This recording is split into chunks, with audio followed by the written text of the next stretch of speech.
कक्षा 6 अध्याय 9 व्यापारी राजा और तीर्थयात्री। बकाया पाठ का अध्ययन हम करेंगे। तकनीक का आविष्कार सबसे पहले चीन में करीब 7000 साल पहले हुआ। इस तकनीक को उन्होंने हजारों साल तक बाकी दुनिया से छुपाए रखा, पर चीन से पैदल, घोड़ों या ऊँटों पर कुछ लोग दूर दूर की जगहों पर जाते थे और अपने साथ रेशमी कपड़े भी ले जाते थे। जिस रास्ते से ये लोग यात्रा करते थे वह रेशम मार्ग के नाम से प्रसिद्ध हो गया, यानी इसे सिल्क रूट भी कहा जाता है। जिस मार्ग से रेशम जाता था वह सिल्क रूट के नाम से जाना जाता है।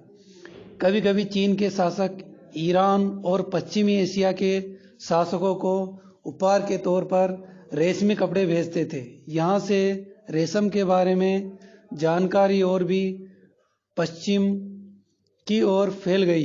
करीब 2000 साल पहले रोम के शासकों और धनी लोगों के बीच रेशमी कपड़े पहनना एक फैशन बन गया।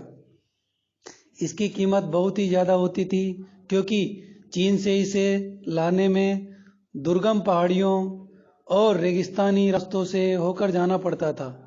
यही नहीं, रास्ते के आसपास रहने वाले लोग व्यापारियों से यात्रा शुल्क भी मांगते थे। मानचित्र 6 को देखो।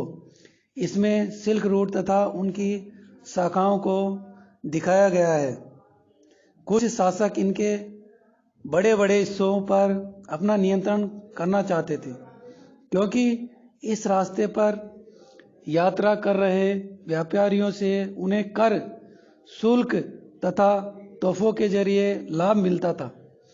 जब इस रूट पे जाते थे तो इनको शुल्क और कई प्रकार के तोहफे दिए जाते थे। इसके बदले ये शासक इन व्यापारियों को अपने राज्य से गुजरते वक्त लुटेरों के आक्रमणों से सुरक्षा देते थे। इस रास्तों से निकलते थे तो लुटेरे इनको लूट लेते थे। उनकी सुरक्षा के लिए ये लोग इनसे उपहार के रूप में कुछ लेते थे। सिल्क रूट पर नियंत्रण रखने वाले शासकों में सबसे प्रसिद्ध कुषाण थे। करीब 2000 साल पहले मध्य एशिया तथा पश्चिमोत्तर भारत पर इनका शासक था। पेशावर और मथुरा इनके दो मुख्य शक्तिशाली केंद्र थे। पेशावर और मथुरा, ये दो क्या थे? इनके शक्तिशाली केंद्र। तक्षशिला भी इनके ही राज्य का हिस्सा था। इनके शासनकाल में ही सिल्क रूट की एक शाखा मध्य एशिया से होकर सिंधु नदी के मुहाने के पतनों तक जाती थी। फिर यहाँ से जहाजों द्वारा रेशम पश्चिम की ओर रोमन साम्राज्य तक पहुंचता था। इस उपमहाद्वीप में सबसे पहले सोने के सिक्के जारी करने वाले शासकों में कुषाण थे। जो पहला शासक था सोने के सिक्के जारी करने वाला, वह कुषाण शासक ही था। सिल्क रूट पर यात्रा करने वाले व्यापारी इनका उपयोग किया करते थे।